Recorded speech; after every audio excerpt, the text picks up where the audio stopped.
कि जो देश में हो रहा है वो गलत हो रहा है। और ये जो लोग मुद्दे की बात कर रहे हैं, बहुत लोग बोल भी रहे हैं कि मैं क्यों बोल रहा हूँ, मुझे बहुत दर्द भी हो रहा है। पर ये दर्द मुझे और देश की जनता को दिया गया है 9 सालों में, तो मैं उस दर्द को बयां कर रहा हूँ। तो किसी को दुख नहीं होना चाहिए। और देखिए, मैं दुख की बात इसलिए भी कह रहा हूँ कि जो सांप्रदायिकता जो माहौल बना करके क्रिएट करके अगर चुनाव में जाया जा रहा है, सांप्रदायिकता और हिटरेट फैला करके चुनाव में लोगों से, जनता से वोट मांगा जा रहा है, इसके मैं अगेंस्ट हूँ। क्योंकि जो देश की जनता है, देखिए मैं इसलिए भी आपको ये बात कहा कि आप लोग आज मुझसे सवाल मत पूछो, क्योंकि 2 दिन से मैं दिल्ली में 6-7 दिन से हूँ मैं, और 2 दिन से मैं दिल्ली घूमा, छुट्टियों में 2 दिन से घूमा हूँ, और उनका जो दर्द दिखा है तो वो मुझे लगा कि तुम लोगों को सवाल करना नहीं आता। तुम लोग बुरा नहीं मानो कि तुम लोग जो पत्रकार बने हो, तो पत्रकार भी ढंग का सवाल जो है सत्ता से करना चाहिए, लेकिन तुम कलीन शेख के पीछे घूम रहे हो। खैर जो भी, क्योंकि मुझे फेमस नहीं होना है, लेकिन मेरे को जनता के मुद्दे पर बात होना चाहिए। मैं भी मिडिल क्लास जनता ही था ना, तो मैं दर्द जो झेलते आया तो मुझे लगा अब बोलना चाहिए, तो अब मैं बोल रहा हूँ। और देश का 140 करोड़ लोग भी अब बोलेंगे।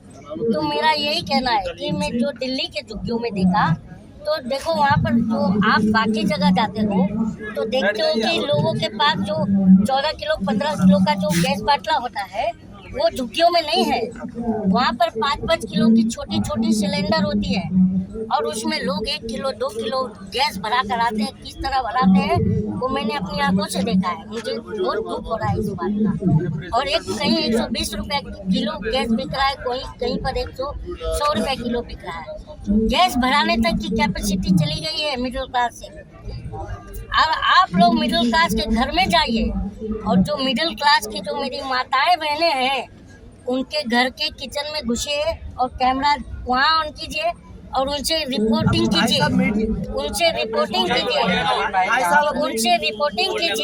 कि आप जो है कि आपके किचन का बजट इन 9 सालों में किस हद तक बिगड़ा है, तो वो लोग बताएंगे। ये एक बात हो गई। और आप लोग मेरे पीछे कैमरा लेके दौड़ रहे हो। मध्य प्रदेश में प्रवीण तोगड़िया ने जो बात कही है कि पीएम बनने नहीं दूंगा मुसलमानों को, सीएम बनने नहीं दूंगा, किसी भी सरकारी कर्मचारी बनने नहीं दूंगा, तो मैं ये सारे पत्रकारों से पूछ रहा हूँ कि ये संवैधानिक भाषा है क्या? संविधान को नोचने वाली बात, गिदो जैसी ये बातें हो रही हैं। और सुप्रीम कोर्ट का सख्त टिप्पणी है कि जिस राज्य में कोई अगर नेता हिटरेट वाली बात करता है तो राज्य सरकारें तुरंत उसके ऊपर कार्रवाई करें। ये सुप्रीम कोर्ट का आदेश है, नहीं है ना? तो मेरा ये कहना है कि अब तक इस पर कोई कार्रवाई क्यों नहीं? और आप लोगों के माध्यम से मुझे अगर कोई भी, मैं बहुत बड़ा आदमी नहीं हूँ, मैं आम नागरिक हूँ, लेकिन मैं आप लोग के प्लेटफॉर्म से मैं एक बात इस देश के माननीय न्यायालय से को मतलब रिक्वेस्ट करना चाहता हूँ कि आपने कहा था कि अगर कोई राज्य सरकार जो हिटरेट फैलाता है उसके ऊपर कार्रवाई नहीं करती है तो ये मेरी अवमानना माना जाएगा।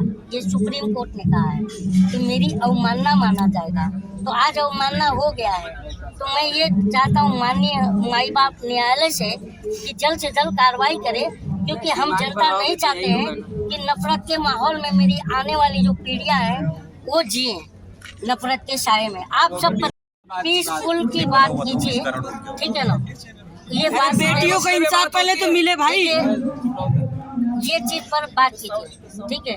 और राष्ट्रवाद बेटियों के इंसाफ की, तो ये जो सुगबुगाहट आने लगी है कि अब जो है नीचे पकड़े जाने वाले हैं, ठीक है, गिरफ्तार होने वाले हैं। ये सुगबुगाहट आ रही है और बहुत जल्द होने वाला है। कहा जा रहा है योगी जी का समर्थन है इनको, इसलिए इतना मोदी जी पसंद नहीं करते हो। तो योगी जी के पास जाके पूछो ना, कलीम के पास क्या आ रहे हो? अरे आप आवाज बने हुए, जनता सुन रही है, समझ मैं आवाज बना हुआ हूँ तो अपने जनता के बना, आवाज उठाओ, जनता को तुम समझाओ। सत्ता के चाटुकार लोग हो, जनता के सुन रहे हैं लोग आपको भी सुन रहे हैं कि आप चाटुकार हो। अरे वाह, सुनो मेरी बात, इसलिए अरे यार सवाल कर देना चाटुकार हो गया सर, क्योंकि सवाल ढंग का होना चाहिए। मैं अच्छा, ये कह आपके रहा हूँ। हिसाब का सवाल होना जांच चाहिए। कमेटी ने जंतर मंतर पर आए हो ना, तो ये बता दिया है। कमेटी भंग हुई कि नहीं? भंग हुई है ना। तो उठ के जाइए, फिर हो गया भंग तो हाँ? उठ के जाइए, हो गया। ये कैमरा आपसे मैं 2 सवाल करूं, जवाब दोगे? अभी मैं आप लोग से सवाल पूछ देता हूं तो आप बोलते हो हमारा काम है बस मुंह में माइक घुसेरना, जवाब देते नहीं हो। सलीम जी एक सवाल ना ना सुनो सुनो सवाल कैसा है? कह रहे हो मैं पहली बार आया हूं, आपसे मिला हूँ।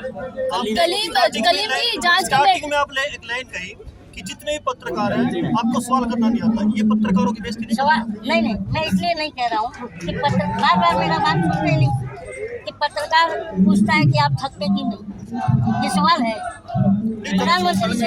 वो सवाल होना चाहिए, मेरा ये कहना है। पत्रकार बनकर अभिनेता जाता है और प्रधानमंत्री से सवाल करता है कि आप आम काट कर खाते हैं कि चूस कर खाते हैं। नहीं आप